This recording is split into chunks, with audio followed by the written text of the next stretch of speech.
Does a DDoS attack present a serious crisis for your organization?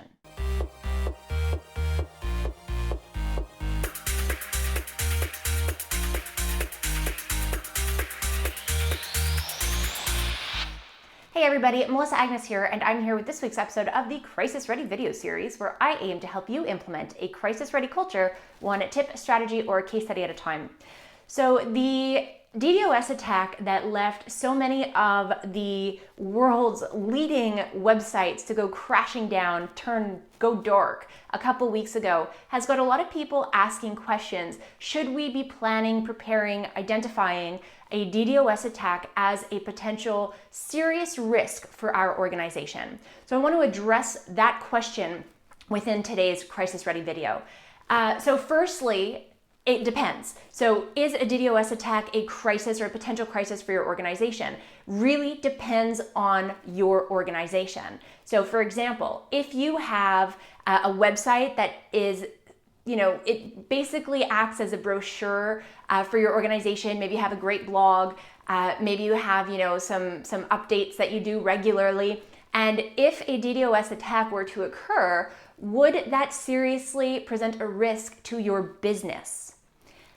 Typically, in the sense of an online brochure, the answer is no. It would be an issue that you would definitely need to address, that you'd need to fix. You'd want to get that website back up and running as soon as possible, but it wouldn't necessarily present this serious crisis. However, if you're an organization like Amazon or Netflix or or Dropbox, organizations that products and services are primarily served online, and if your website were to go down, then that would present a serious risk for your organization, for your business. In that case, then a DDoS attack or similar, something that sends your website crashing down, should be identified as a high-risk scenario for your organization.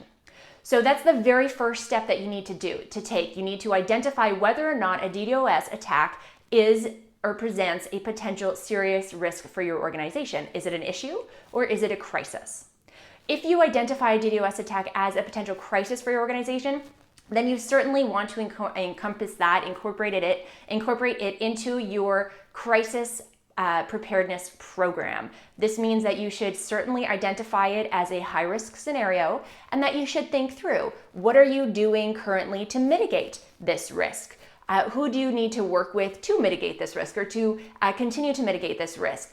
And then from there, if it were to happen, it's not a preventable risk. So if it were to happen, if you found yourself in this type of situation, then two things. What do you need to do to stop the bleeding right away? So to get that website back up and running as soon as possible. Who does that entail working with internally and externally, third parties? So you got to figure that stuff out and plan some protocols, some processes and procedures for making sure that you stop the bleeding as quickly as possible. On the other hand, simultaneously, you'll also want to identify who your key stakeholders are and what they will expect of your organization. If your website's down and your website happens to be your primary home base for crisis communications, then how are you going to communicate with people? So as an example, so you want to identify who your key stakeholders are, who would be directly impacted or potentially impacted in the event of this type of crisis striking your organization, and then figure out your crisis communication strategy. Would you be proactive versus reactive? When, how do you identify, which strategy you would take? Who are your key stakeholders that you would absolutely need to communicate with? What do they expect in terms of communications?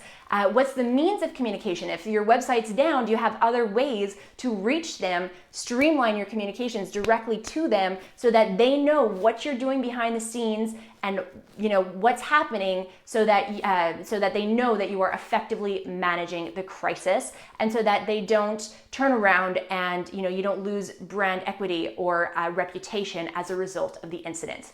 So these are things you should be thinking through. First is really to determine whether or not this presents a crisis or a potential crisis to your organization. And if it does, then definitely encompass this into your crisis preparedness program and think through all of the different layers and elements that you would need to undertake and execute effectively in order to manage the crisis.